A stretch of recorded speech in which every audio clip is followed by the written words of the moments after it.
So my name is Trevor Wallace. I'm an expedition filmmaker, a member of the Explorers Club.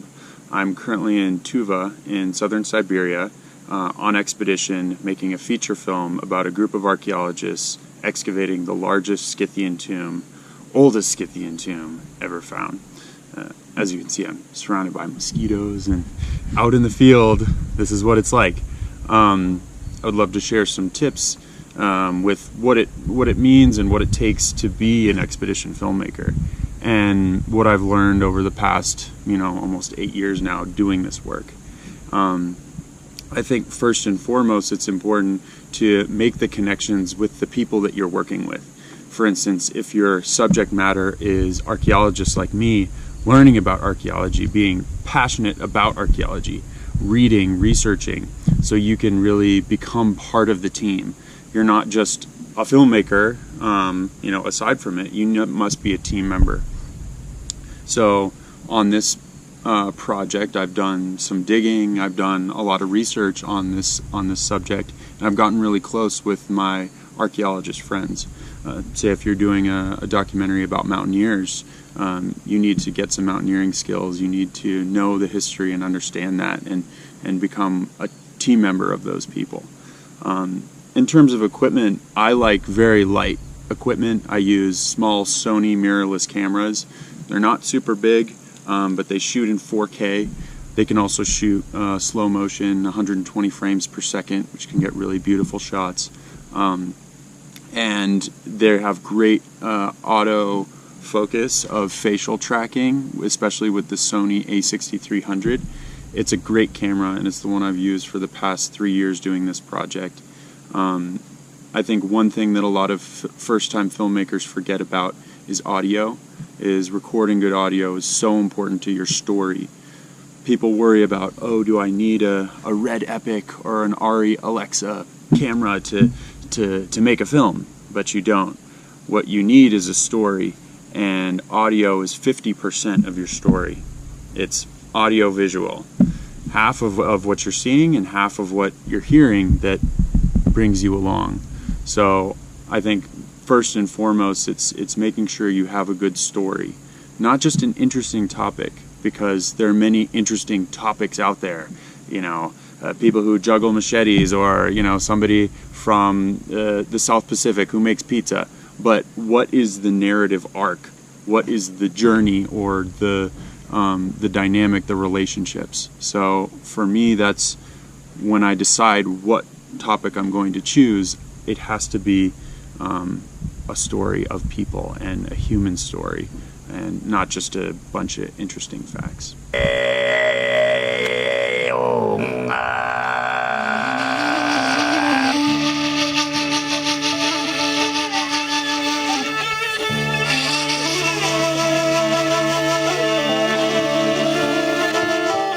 So working here in Tuvan is fascinating. I think for most people in the United States, where I'm from, and the West, this is a blank spot on the map. Not very many people know about Eurasia, about steppe culture, about nomadic culture, and I find it amazing to document this because it's disappearing. With globalization, with people being settled, we're losing this part of the human identity, this part of what it means to be nomadic, to herd horses and cattle, and to live in these lands. And with this project in particular, we can see that this has been going on for thousands of years. And even though one might think of ancient cultures that were, civilizations, so to speak, like the Egyptians or the Mayans or the Greeks being the most sophisticated, Scythians, these nomadic steppe peoples, built these burial mounds that took thousands of people to construct. They had artifacts that are incredibly intricate, with a sophisticated artistic style that one would think came from a settled agricultural society and not nomads. So really, there is unlimited amount of stories to tell here. The current story of nomadic people, the cultures here, and then all of the stories of the past.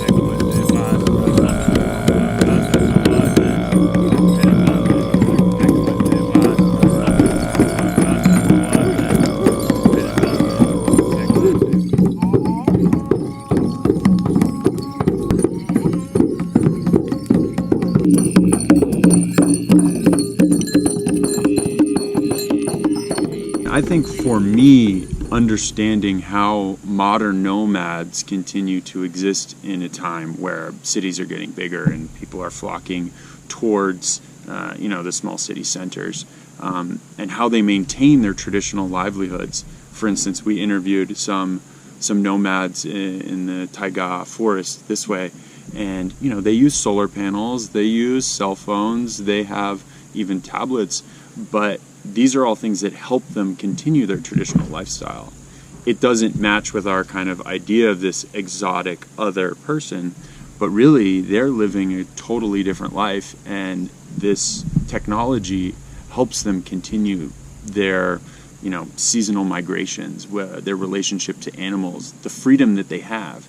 They don't have a boss or a manager telling them what to do. They live their own lives, and at least in the small few experiences I've had, they seem happy to keep these traditions, even though it's a very difficult life, of course, in some respects, because of the weather, because of a forest fire or a very cold winter could kill all of their animals. But they, in keeping their culture and keeping their traditions, have a very strong sense of identity.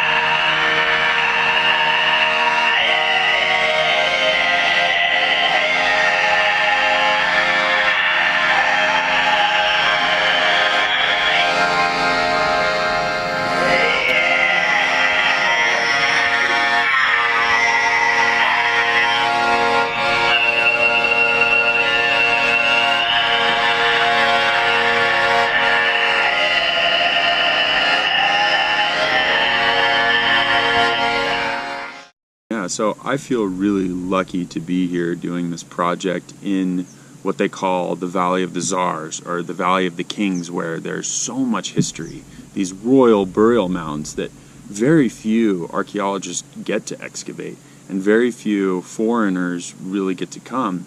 I mean, last year we were a group of just 8 people going and trying to do some test excavations of this site. And now this year we have RGO, the Russian Geographic Society, people from all over the world coming and understanding this history and this culture. And I'm really proud to be part of it. I'm proud to document it. And I just love being part of the team because they're wonderful people.